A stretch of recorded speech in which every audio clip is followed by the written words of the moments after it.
সবাই জিজ্ঞেস করে ফুড ট্রাক স্টার্ট করা কি অনেক কঠিন? আমি বলবো যে না, অনেক কঠিন না। আপনি যদি রুলস গুলা জানেন তাহলে আপনার জন্য অনেক সহজ। আসসালামু আলাইকুম, আমি শিউলি সলেমান। কেমন আছেন সবাই?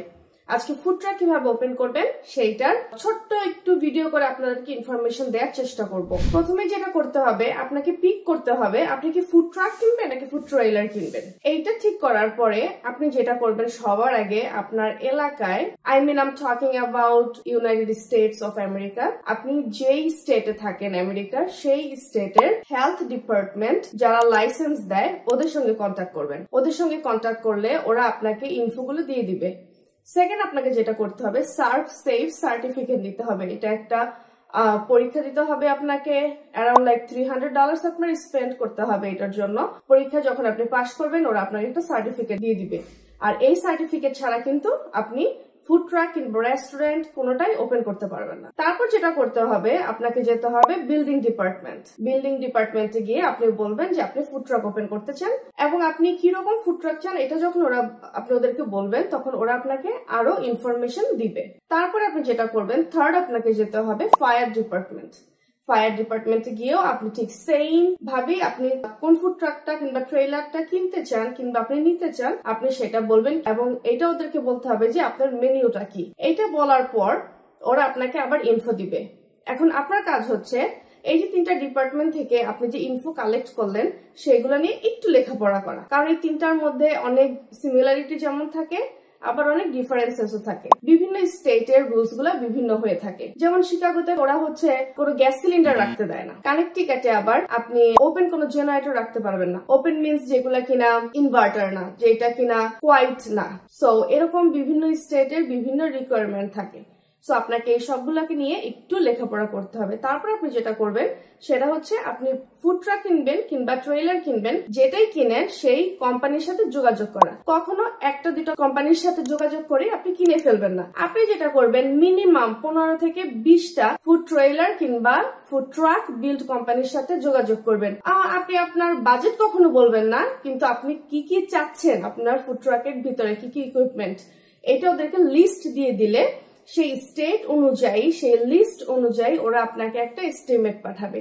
এবং অ্যাগেইন আমি আপনাদেরকে বলি, কখন ওদেরকে আপনার বাজেট বলবেন না। আর সবসময় একটু মনে রাখবেন যে আপনারা যেন আমেরিকান ওন্ড কোম্পানি থেকে কিনতে পারেন। আমেরিকান ওন্ড কোম্পানিগুলো যেটা হয়, ওরা খুব ভালো ইকুইপমেন্ট দেয়। হ্যাঁ, ওদের বাজেট বেশি থাকে, কিন্তু আপনি যদি একটা ওদের থেকে কেনেন 10 থেকে 15 বছর চোখ বন্ধ করে আপনার সেরকম কিছু স্পেন্ড করতে হয় না। কিন্তু আপনি যদি স্প্যানিশ, মেক্সিকান এগুলো থেকে নেন, ইভেন দো অ্যামাজনে এখন পাওয়া যাচ্ছে, আলিবাবাতে পাওয়া যাচ্ছে, অনেক স্টেট কিন্তু আলিবাবা, অ্যামাজন ওদের ভেহিকলটা অ্যালাউ করে না। সো আপনাকে এগুলো একটু দেখতে হবে, দেখে তারপর আপনি পারচেস করবেন আপনার ফুড ট্রাক কিংবা ট্রেইলার। যখন আপনার এটা কেনা শেষ হয়ে যাবে, তখন আপনি কেনার ঠিক শেষ হয়ে যাওয়ার লাস্ট যে পেমেন্টটা, সেইটা দেওয়ার আগে আপনি আবার হেলথ ডিপার্টমেন্টে যাবেন, বিল্ডিং ডিপার্টমেন্টে যাবেন, ফায়ার ডিপার্টমেন্টে যাবেন। ওদের কাছে আপনি যে ট্রেইলার কিংবা ট্রাকটা কিনছেন সেইটার পিকচার দেখাবেন, কি কি ইকুইপমেন্ট যাচ্ছে সেইটা দেখাবেন। সেইটা দেখালে ওরা তখন আপনাকে বলবে ইয়েস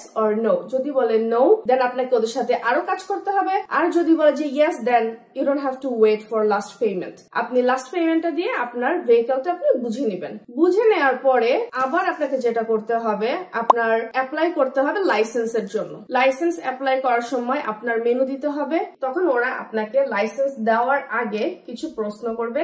এরপর আপনার ভেহিকলে ওরা আসবে, আপনার ট্রাক কিংবা ট্রেইলারে ওরা আসবে, ওরা দেখবে।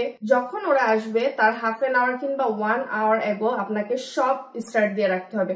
ওরা যেন টেম্পারেচার গুলো দেখতে পারে, আপনার ফ্রিজের টেম্পারেচার, আপনার ফ্রায়ার কিংবা আপনি যেটাতে রান্না করবেন, যেটাতে গরম রাখবেন, সবকিছু টেম্পারেচারটা ওরা চেক করবে। চেক করার পরে যেটা করবে, সব যদি পারফেক্ট থাকে আপনাকে A+ দিয়ে দিবে, কিংবা আপনাকে নাম্বার দিবে 80, 90, 100 এরকম দিয়ে আপনাকে লাইসেন্সটা দিয়ে দিবে এবং আপনার সার্টিফিকেট, যেটা সার্ভ সেফ সার্টিফিকেট ছিল, ওইটা ওরা আপনাকে দিয়ে দিবে। তো আপনার যেটা করতে হবে সেটা আপনি আপনার ভেহিকলে রেখে দিবেন always.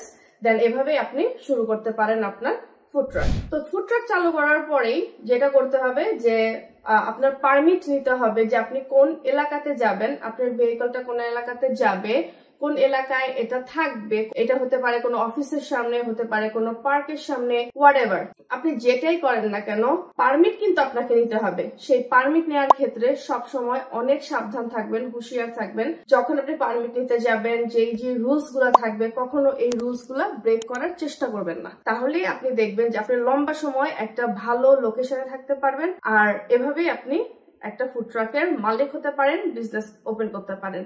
Thank you so much. যদি আপনাদের কোনো প্রশ্ন থাকে, don't hesitate to reach me out at 646-496-7619. Thank you. Bye-bye.